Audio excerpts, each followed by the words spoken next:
Images showing. 那鉴于当前叙利亚局势， 국제뉴스 한반도 정세를 한눈에 황준호의 월드 리뷰.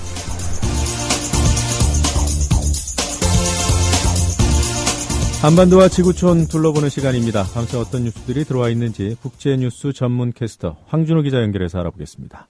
황준호 기자. 안녕하십니까? 안녕하십니까? 예. 자, 시리아 대통령이 화학무기 포기를 직접 밝혔군요. 그동안은 시리아 외교장관을 통해서 화학무기 포기를 얘기해왔는데요. 예. 이번에 시리아의 아사드 대통령이 직접 러시아 방송과의 인터뷰를 통해서 화학무기를 국제사회에 양도하겠다고 밝혔습니다. 그리고 자신들의 그런 결정은 미국의 협박 때문이 아니라 러시아의 제안 때문이라는 말도 강조했습니다. 네. 시리아는 유엔에다가도 화학무기 금지 협약에 가입하겠다는 문서를 보냈다고 유엔이 밝혔으니까요. 일단은 말로 하는 약속만큼은 확실히 하게 됐습니다. 오늘 스위스 제네바에서 미국과 러시아 외교장관들이 만나서 벌이는 담판이 아주 중요한 분수령이 될 것 같은데, 오바마 미국 대통령은 그 담판에 기대하고 있고 이제는 미국 국내 이슈에 신경을 쓰겠다라는 말로 시리아 사태에서 빠져나오겠다는 속내를 드러냈습니다. 예. 시리아 화학무기에 대한 유엔 조사도 마무리가 되는 분위기군요. 유엔이 시리아 사태 과정에서 화학무기가 사용됐다는 조사단의 분석 결과를 5개 상임이사국에 비공식적으로 통보한 것으로 알려졌습니다. 일단 이렇게 상임이사국한테 돌리고 공식적으로는 다음 주 목요일 19일쯤에 공개할 예정인데요. 그렇지만 누가 사용했나가 가장 중요한데 그걸 명기했는지는 아직 확실치 않은 상태입니다. 네. 이와 관련해서 유엔 화학무기 조사단이 시리아 정권의 책임을 보여주는 여러 증거들을 확보했다고 미국 외교전문지 포린 폴리시가 보도했는데요. 그렇지만 조사단이 직접적으로 아사드 정권이 살인가스로 국민을 살해했다라는 표현하지는 않을 거고 시리아 정부의 책임을 묻는 정황 증거들을 제시할 수 있다고 전했습니다. 예. 미국 정부도 공식적으로는 정황 증거가 있다고만 얘기하고 있는데 그 정도의 수준에서 유엔 조사가 마무리되지 않을까 싶습니다. 네. 자, 아베 일본 총리 폭주기관차가 따로 없습니다. 군사력을 강화하겠다는 뜻을 또 밝혔군요. 어제 도쿄 방위성에서 자위대 고위 간부 회의가 있었는데요. 아베 총리가 취임 후 처음으로 이 회의에 참석해서 아주 강한 말들을 쏟아냈습니다. 네. 중국의 군사력 증강과 미국의 약화에 대응해서 일본이 군사력을 강화하겠다는 말이 핵심이었는데요.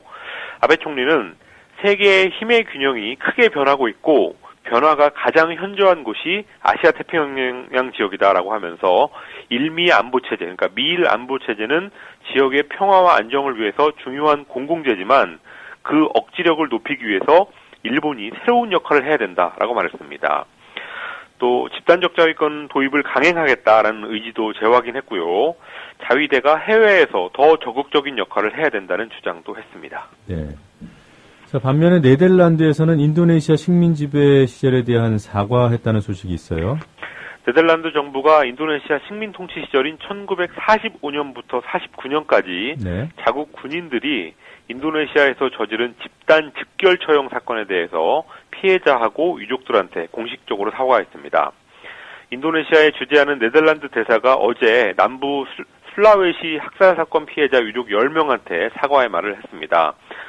네덜란드 군인들은 당시에 독립운동을 막고 독립운동 지도자들을 체포하기 위해서 술라웨시하고 또 서부 자바 지역에서 주민들을 집단으로 즉결 처형하는 대량 학살을 저질렀습니다. 그래서 어제가 사과가 67년 만에 있었던 건데요. 네덜란드 정부는 지난달에 이미 유족들 10명한테 배상금을 지급하기도 했습니다. 이에 대해서 유족 대표는 행사를 마련하고 참석하게 해줘서 기쁘고 감사하다. 이런 날이 올 것이라고는 상상도 못했다라는 말을 했는데요. 예. 일본이 배워야 될 사례가 하나 더 늘었습니다. 네. 프랑스 주간지에 무슨 풍자 만화가 나왔습니까? 예, 프랑스의 한 주간지가 2020년 올림픽 개최지가 도쿄로 결정된 것과 관련해서 도쿄올림픽에서 팔과 다리가 3개인 스모 선수가 겨루는 내용의 사파를 실었습니다. 네. 르 카나르 앙셰네라는 주간지인데요. 그 그림에서 또 심판은 방사능 방호복을 입고 있어서 이게 원전 오염수 누출을 빗댄 게 확실한 그런 그림이었습니다. 여기에 대해서 일본 정부 대변인인 스가 관방장관이 유감을 표하고 프랑스 주재 일본 대사관을 통해서 주간지 쪽에 항의하겠다고 밝혔습니다. 이번이 처음 있는 일이 아닌데요. 프랑스2라는 국영TV는 작년 10월에 팔이 4개 달린 일본 축구대표 선수의 합성 사진을 내보냈다가 일본 대사관의 항의를 받고 사과했던 적이 있습니다.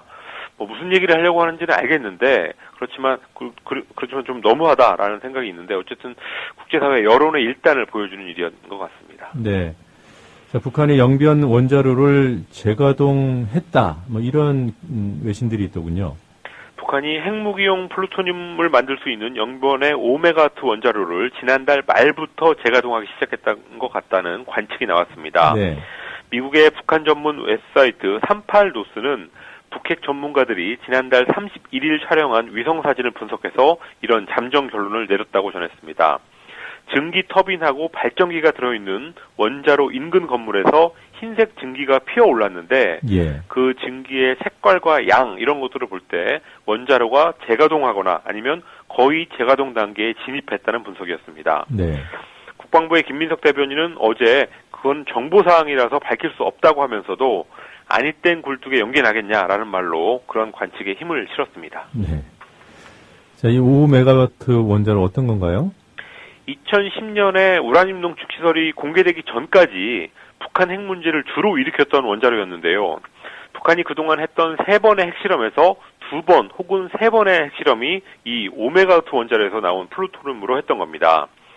2007년 육자회담에서 불능화를 하기로 하면서 냉각탑 폭파까지 갔었는데요. 이명박 정부가 육자회담의 진전을 발목을 잡으면서 그 불능화가 중단됐습니다.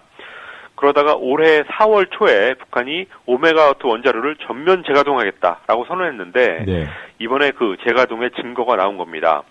북한이 우라늄 농축 방식으로 이 핵 개발의 중심 이동을 이미 했기 때문에 대단히 위협적인 것은 아니지만 그래도 이 5메가와트 원자로가 정상적으로 돌아간다면 핵무기를 1년에 1개 만들 수 있는 플루토늄을 만들 수 있기 때문에 심상치 않은 상황 전개인 것은 분명합니다. 네, 최근에 육자회담 소식이 조금씩 나오고 있었는데 영향이 좋지 않겠어요? 중국이 미국한테 빨리 육자회담을 하자고 하고 그러나 미국은 북한이 비핵화 사전 조치를 먼저 해야 된다라고 하면서 양쪽의 입장이 어긋나는 게 요즘 상황이었는데요. 이 타이밍에 원자로 재가동 소식이 나오면서 중국 입장이 난처하게 됐습니다. 작년 2월에 우라늄 농축을 잠정 중단하고 또 핵과 미사일 실험을 유예한다라는 합의를 북한하고 미국이 했다가 북한이 4월에 인공위성을 쏘는 바람에 판이 깨졌던 적이 있었습니다. 예. 그 뒤로 미국에서는 북한하고 뭘 하자는 말을 누구도 못하게 되는 그런 분위기가 있는데요. 이번에 이렇게 되면서 더 분위기가 안 좋아질 것은 분명합니다. 그렇지만 미국이 북미 고위급 회담도 거부하고 또 육자회담도 거부하고 그런 상황에서 이 북한의 사고방식, 행동 패턴으로는 이런 카드밖에 낼 게 없기도 한데요. 이런 때 바로 한국 정부가 다리를 놔야 되는데 박근혜 정부가 그렇게까지 할 의지는 아직까지는 없어 보입니다. 이 정치적인 부분과 무관하게 기술적으로 재앙이 될 것이다 이런 평가가 러시아에서 나왔어요. 러시아 외교 소식통이 인테르팍스 통신에다가 한 얘기인데요. 네. 아직 영변 원자로 재가동에 대한 정보는 없지만 무슨 일이 일어나는 것은 사실이다라고 말했습니다. 그러면서 1950년대에 만들어진 영변 원자로가 재가동되면 기술적인 재앙이 일어날 수 있어서 우려된다는 말을 했는데요. 예. 이게 워낙 낡았고 또 불능화를 했다가 다시 돌이키는 과정에서 부실과 결함 이런 게 있다는 원자로의 안전을 지적하는 말이었습니다. 네. 국내 과학자들도 오래전부터 이 문제를 지적해 왔는데요. 후쿠시마 사례를 통해서 그게 얼마나 무서운 건지를 봤으니까 그런 이유 때문이라도 빨리 육자회담이 열려야 될 것 같습니다. 네, 오늘 여기까지 듣겠습니다. 지금까지 황준호 기자였습니다. 수고하셨습니다. 감사합니다.